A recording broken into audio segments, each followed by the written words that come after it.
நம்ம குமரவேல் சொன்ன ஒரு பொய்ய மட்டுமே நம்பிக்கிட்டு இன்னைக்கு முத்துவேலுக்கே பச்சை துரோகம் பண்ண தயாராகிக்கிட்டாரு நம்ம சக்திவேலு. அப்படி என்ன குமரவேலு ஒரு பொய் சொன்னாரு, அது எதுக்காக இப்படி எல்லாம் முத்துவேலை ஏமாத்தினாரு அப்படிங்கறத தான் இந்த ஸ்டோரியில பார்க்க போறோம். ஸ்டோரி பிடிச்சிருந்தா மறக்காம லைக் பண்ணிட்டு கண்டினியூ பண்ணுங்க.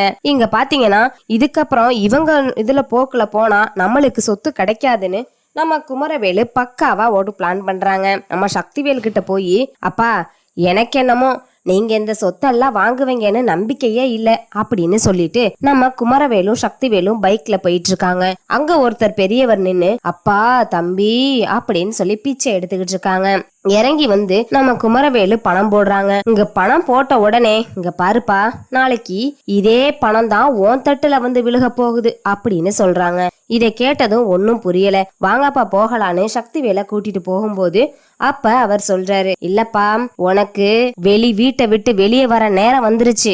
உங்க வீட்டுல உனக்குன்னு கிடைக்க வேண்டிய சொத்து பத்து எதுவுமே கிடைக்காது. நடு தெருவுக்கு தான் உன் மொத்த குடும்பமும் வரப்போகுது அப்படின்னு சொல்றாங்க. இதை கேட்ட சக்திவேலுக்கு, நாங்களே பெரிய கோடீஸ்வரம், இந்த ஊர்ல இருக்க முக்காவாசி சொத்து எங்களோட சொத்து. இப்படி இருக்கும்போது எங்களுக்கு என்ன சொத்து இல்லாம நாங்க நடுத்தெருவுக்கு வந்துருவோமா அப்படின்னு சொன்னதும், இங்க பாருப்பா தம்பி, நான் சொன்னது நடக்குதா இல்லையான்னு மட்டும் பாரு அப்படின்னு சொல்றாங்க. குடும்பத்துல ஏற்கனவே சொத்துக்காக அண்ணன் தம்பி அடிச்சுக்கிற நிலைமைக்கு போயிருப்பீங்களே அப்படின்னு சொன்னதுமேனு ஆமாங்கிறாங்க. அப்ப உடனே குமாரவேல் இருந்துகிட்டு, அப்பா இவர் எல்லாமே சரியா சொல்றாரு, இவரை நம்ம தனியா வீட்டுக்கு கூட்டிட்டு போய் பேசலாமே அப்படின்னு சொன்னதுமேனு நம்ம சக்திவேலும் சரின்னு கூட்டிட்டு போய் வீட்டுல உட்காடுறாங்க. இங்க பாருங்க, இந்த சொத்து எங்களுக்கு வருமா அப்படின்னு சொல்லி கேட்டதும், இந்த சொத்துல நயா பைசா உங்களுக்கு வராதுன்னு சொல்றாரு. யோ நல்ல வார்த்தைய 4 வார்த்தை சொல்லியா அப்படின்னு சொன்னா அவரு கேட்கல.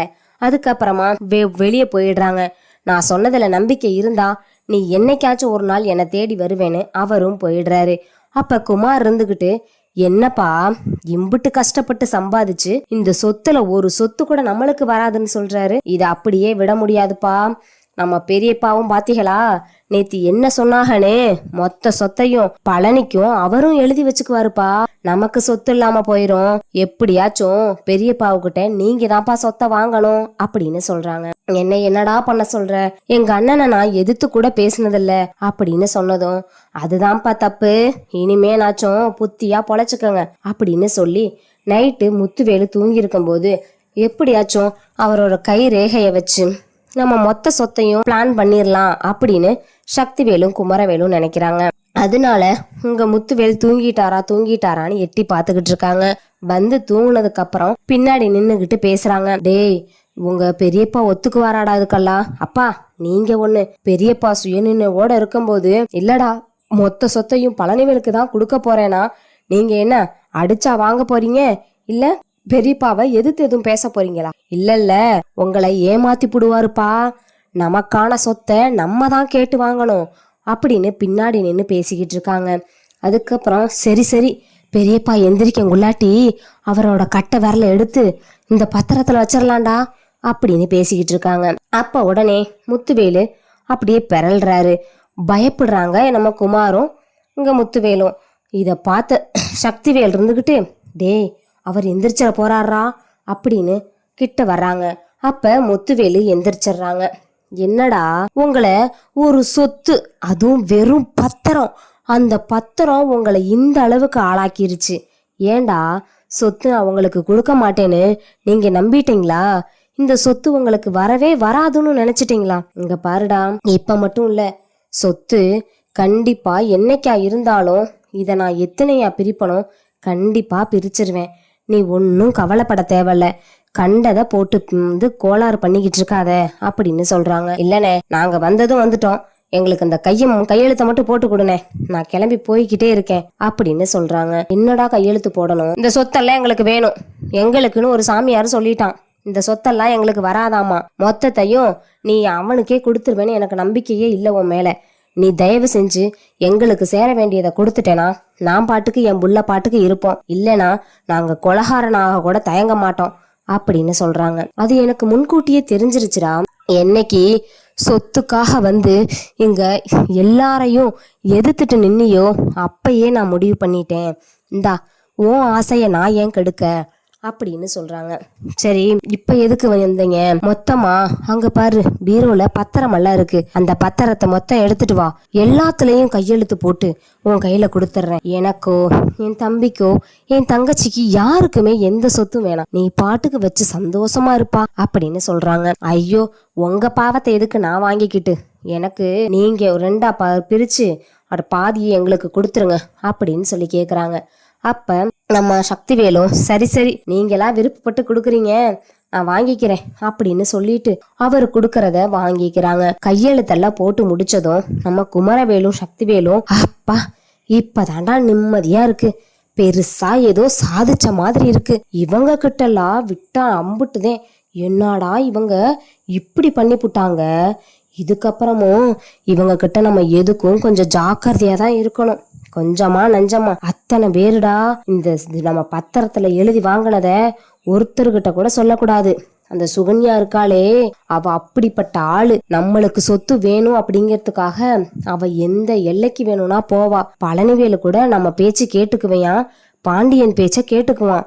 ஆனா இந்த சுகன்யா மோசமான ஆளுடா அப்படின்னு சொல்றாங்க. அப்பா, நீங்க சொல்லிதான் அது எனக்கு தெரியணுமா?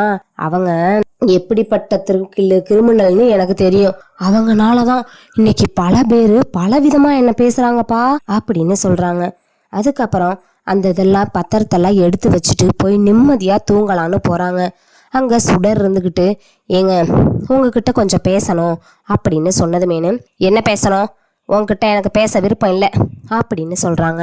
இல்லங்க, உங்க பெரிய மாமா சொன்னது சரியாதானே இருக்கு, அவர் எல்லாருக்கும் சரியாதானங்க பிரிச்சு கொடுக்கறாரு, நீங்க மட்டும் ஏங்க சொத்துக்காக நீங்களும் உங்க அப்பாவும் அடிச்சுக்கிறீங்க அப்படின்னு சொன்னதும், என்னடி இது உங்க அப்பன் வீட்டு சொத்தா? இது ஏன் அப்பன் வீட்டு சொத்து, நான் கேட்டு வாங்குவேன், கேட்காம வாங்குவேன், இல்லைனா அவங்கள அடிச்சுக்கிட்டு கூட நான் வாங்குவேன், அது உனக்கு எதுக்கு, உன்கிட்ட எதுக்கு நான் சொல்லணும், உன்கிட்ட சொல்லணும்னு அவசியமே இல்லை, எனக்கு தெரியும் அப்படின்னு சொல்றாங்க.